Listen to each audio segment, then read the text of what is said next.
Bonjour, bienvenue. Voilà une petite vidéo aujourd'hui sur la confiance et l'estime de soi. Donc la confiance en soi réside dans l'action et l'estime de soi va résider dans le ressenti. Donc c'est-à-dire que la confiance en soi, c'est le Père qui nous l'apporte. C'est lui qui nous permet d'ouvrir nos ailes quelque part et d'aller vers l'extérieur, de nous ouvrir à la société extérieure. Donc on va trouver cette confiance en soi dans ce que l'on va construire. Alors au départ ce sont les études, après ça va être notre activité professionnelle, ça peut aussi être dans le sport ou dans une activité artistique.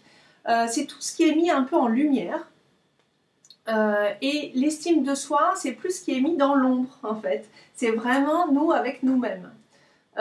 L'estime de soi, c'est la mère qui va, ce coup-ci, qui va nous l'apporter. Et c'est dans sa façon de nous avoir aimés et de nous avoir regardés. Donc ça va être notre façon à nous de comment on s'aime, comment on se regarde, comment on se respecte, comment on s'écoute dans nos émotions. Ça c'est important. Si voilà, on a été respecté en tant qu'enfant dans nos émotions, dans ce que l'on vivait, dans ce qui nous traversait, etc. On va être en capacité de pouvoir le faire aujourd'hui. Mais si on n'a pas été écouté, c'est un peu plus difficile aujourd'hui. Donc il y en a beaucoup qui mettent toute leur énergie à se construire à travers la confiance en soi. Donc, pour vous donner un exemple, le chef d'entreprise. Voilà. Donc c'est quelqu'un qui a tout misé, toute sa personne repose sur son entreprise. Il va gérer ça d'ailleurs très très bien, on va voir, c'est quelqu'un qui va avoir confiance en lui, qui va gérer plusieurs personnes, voilà, qui va être dans son élément. Mais souvent, ce sont des personnes qui ne tombent jamais malades. Ne jamais tomber malade, c'est pas... Enfin, je veux dire, ça veut dire que ce sont des personnes souvent qui bloquent tout. Leurs émotions sont complètement bloquées. On ne s'écoute plus. Tomber malade, vous savez, c'est juste le langage du corps. C'est-à-dire que d'avoir des rhumes de temps en temps, et alors bien entendu, si on tombe tous les jours malade, là aussi on tombe dans un autre excès, et c'est autant pathologique, hein, voilà. Mais c'est juste trouver une histoire de juste milieu. De temps en temps, le corps il s'exprime, et on va faire une gastro, on va faire un rhume, une grippe, voilà. C'est pas... il faut l'accepter, ça, c'est notre corps aussi qui s'exprime. Donc, voilà, je reviens à mon chef d'entreprise. Donc, ce sont souvent des gens qui ne vont pas tomber malades, qui vont ne pas s'écouter particulièrement, qui vont passer beaucoup d'heures à travailler, voilà, et à s'oublier complètement. Donc, vous savez, c'est pas parce qu'on part en vacances une fois, deux fois dans l'année qu'on s'écoute. Non, s'écouter, c'est un travail de tous les jours. C'est se respecter, en fait. Et c'est de se dire, tiens, aujourd'hui, je ne vais pas bien, qu'est-ce qui se passe, etc. etc.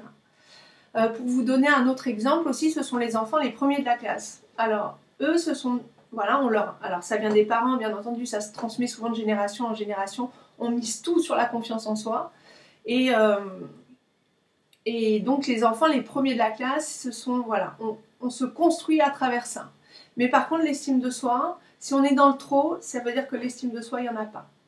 Donc à un moment donné, il faut rééquilibrer la balance. Ça, c'est très important pour pouvoir avoir une vie équilibrée et qu'à un moment donné, quelque chose ne nous rattrape pas. Voilà. Alors, quand je dis ça, je peux parler aussi en effet de la maladie. C'est souvent ça qui nous rattrape. Mais ça peut être la dépression, ça peut être plein de choses. Je ne parle pas particulièrement de maladies graves, hein, n'ayez pas peur. Voilà, donc j'espère que je vous ai expliqué un petit peu la différence entre la confiance et l'estime de soi. Ce sont deux choses vraiment à travailler.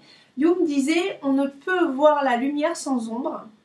Et il disait aussi, et ce n'est pas en regardant la lumière que l'on devient lumineux. Mais non, si on est trop lumineux, c'est à un moment donné, on se brûle. C'est obligé. Il faut savoir regarder sa part d'ombre pour pouvoir avoir de la lumière. Ça, c'est très important. Sinon, votre lumière, elle est trop superficielle. Et à un moment donné, l'ampoule, elle va lâcher. Voilà, un bel exemple. Je cherchais des exemples, et voilà un. Donc c'est important de venir travailler aussi l'estime de soi. Donc ces deux choses-là, on peut les travailler, hein. C'est grainerie par grainerie, c'est sûr, mais ça se construit petit à petit, mais ça se travaille. Et c'est un respect de soi-même et c'est un cadeau que vous pourrez vous faire voilà, en venant travailler ça pour pouvoir trouver un équilibre dans votre vie. Si voilà, cette vidéo, j'espère qu'elle vous a bien éclairé sur ce qu'était l'estime de soi et la confiance en soi. Je suis bien entendu joignable. Vous trouverez mes coordonnées sous cette vidéo. Vous avez un lien qui va vous emmener sur mon site et vous trouverez mes coordonnées. C'est avec joie que j'aimerais échanger avec vous sur ce sujet et que j'espère vous aider. Je vous dis à très bientôt.